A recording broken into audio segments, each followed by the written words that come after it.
What's going on, everybody? This is Living in Arizona Now, and today we're going to take a look at the top scenic drives and areas across the state of Arizona. There's about 7 in this video that we're going to highlight, and we can even make a sequel to this and a third one if you guys want us to continue to explore the beautiful areas around Arizona.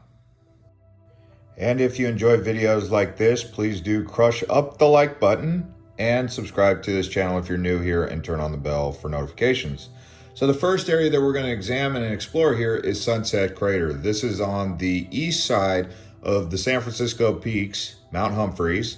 That means it's also northeast of Flagstaff. So this area is a volcanic caldera national park, national monument area that you can explore. It's really quite interesting, and you can camp up here and just kind of chill out. It's fun, it's relaxing, I enjoy it. There's Native American civilization that was once here, and there's a great history with that you can explore and understand. We do have some more in-depth videos of this particular area, but you could see this here is Wupatki. This was the Native American ruin. There's actually 3 different sites that you'll want to explore, Lamaki, and then there's another one down the road.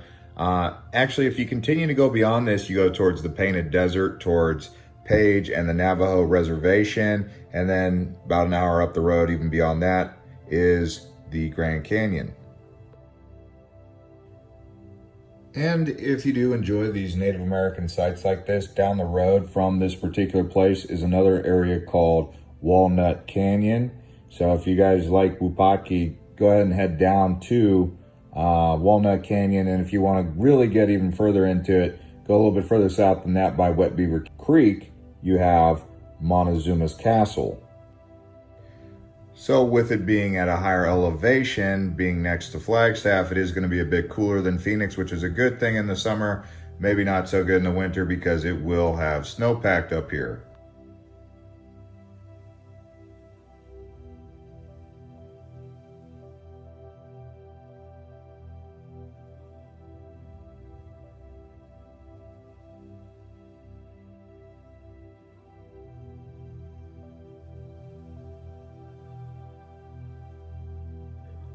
All right, now we're actually going to head north on number 6 here, Horseshoe Bend, just up the highway here on 89. So there is a bit more to this area than just the Horseshoe Bend area. The lookout point, you can go down to Glen Canyon Dam, which is a hydroelectric power plant down by Lake Powell. It's kind of interesting because when you're going downstream of the Colorado towards, say, Lee's Ferry, add that to your list also, you'll notice the Colorado River water is really cold. And people always say, well, man, the Colorado's so cold, it must be like a glacier even in the summer. Well, the reason is because they release the water from the lower depths of Lake Powell. So the water on the surface may be kind of warm, but the lower you go in depth into Lake Powell, the colder the water gets. And that's what they're releasing into this Colorado River downstream around Horseshoe Bend. So that water there, if you're kayaking at Horseshoe Bend, you have to get an appointment and a permit for that. You'll notice the water is really freezing, but that's why. All right, on to our number 5 most scenic area is the Grand Canyon. In this case, we're highlighting the area around the Kaibab National Park, which is on the North Rim. So the North Rim's a little bit harder to get to than the South Rim, but yeah, we're highlighting the Kaibab National Park here. Actually, you can't even go here in the winter because they get so much snowpack. It's at 8,000 feet. So good luck trying to get up there in the winter. But if you do go, it's best in the summer. They have a lodge, and it's just a really great area to hike down. Yeah, you have Bright Angel Point. You have the North Rim Lookout Point, the Visitor Center. If you go back inland a little bit, you'll have Jacobs Lake, and you'll see some bison walking around there. Yeah, there's wild buffalo have been reintroduced out here.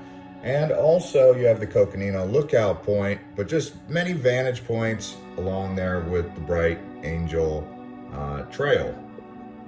You can also hike North Rim to South Rim, rim to rim. Some people try to do it in one day.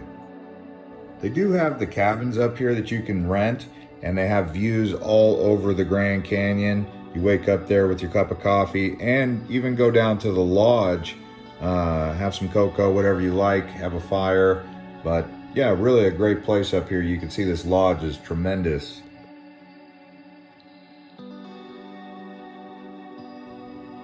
And actually, I'd like to point out, just down the area here from the Kaibab Plateau, you have this really great cliff area called the Vermillion Cliffs. Add that to your list of places to go. Now remember, they say this was a prehistoric ocean up here, so that's something interesting to keep in mind. And here is an actual look at the Vermillion Cliffs, kind of like a Monument Valley type drive. Now, on to the next one, we're gonna go to the Oak Creek Canyon, which we consider to be the most scenic drive in all of Arizona, but because we're talking about scenic areas, that means getting out of your car, walking around, staying and all that, not just driving.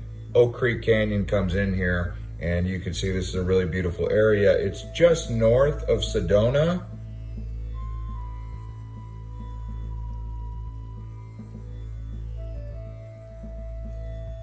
And what people typically like to do up here is get in the water and swim. This is where Slide Rock is. It's usually very overcrowded, so that's a little bit of a challenge. But there are a couple other swimming holes that, if you're interested in finding out about those, you can do some research that aren't going to be as crowded. But they do have some springs up here. And also they have camping, some lodges, some small lodges, some small Airbnbs, and some general stores. But it's just a really relaxing place to be in a nice canyon, and it's basically in between Flagstaff and Sedona, so it is the drive down instead of taking the I-17.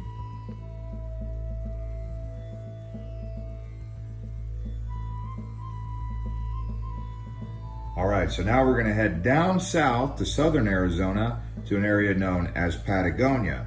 But what I consider to be the beautiful area of Patagonia, really that whole area from Madera Canyon all the way to the other side of Mount Wrightson. They have the Patagonia Lake, and then they have the wine country near Sonoita. So just that whole area, I'm just calling it in general Patagonia. Now the world famous Patagonia is in the south of Chile, in South America. But this Patagonia is, in the summertime, about 4,500 feet elevation, but very green and lush because it does get a lot of moisture in monsoons. Some of my favorite areas to check out around here are going to be the wine country around Sonoita, but also on the other side, like I was telling you, around Tubac. So the founding father of Arizona actually had an outpost in Tubac before it was even the state and a territory, okay? So this area was settled by the Spanish previously, and to this day, it hasn't really been developed, but it's just a really beautiful place to go. If you ever get a chance, I highly recommend it.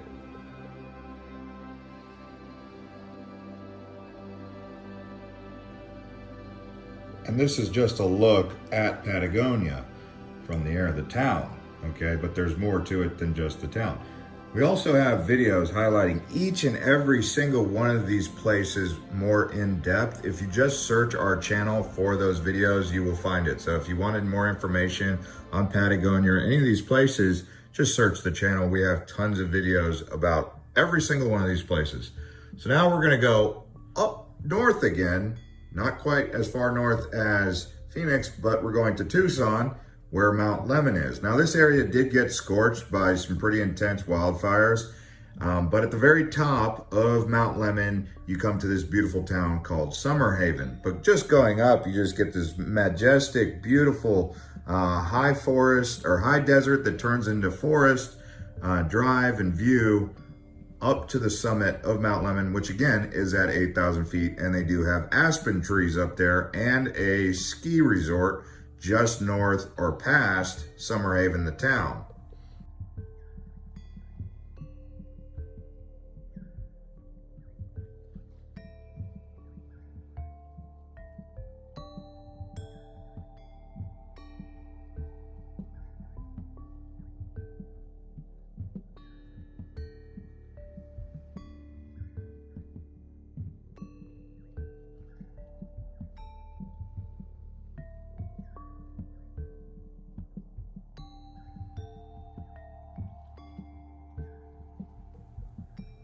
And here is a look at Ski Valley, which is the actual ski resort up here. So just a really cool place. You can see the aspen trees here, great views all around, 360 degrees basically from Mount Lemmon.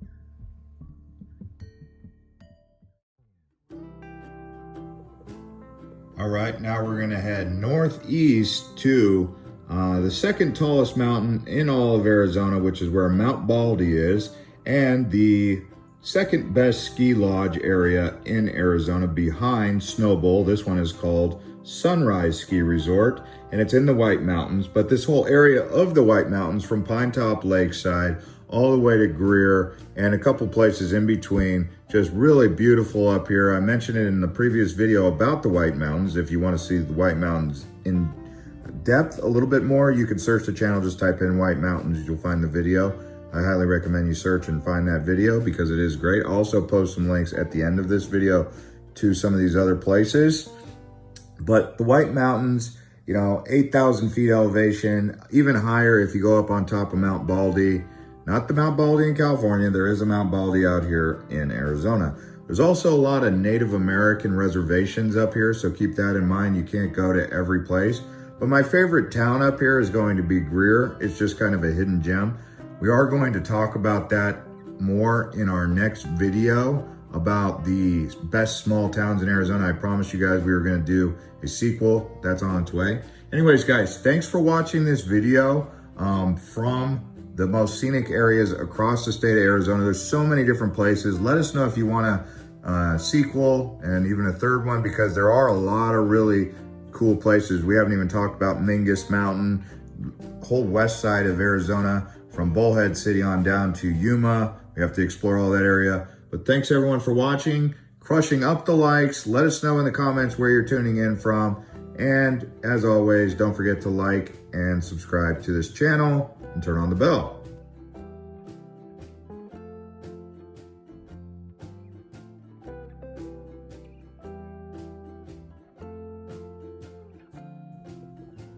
And here is those videos I was telling you about that you can watch. Some of these other videos here on our channel. Plenty of them for you. See you guys.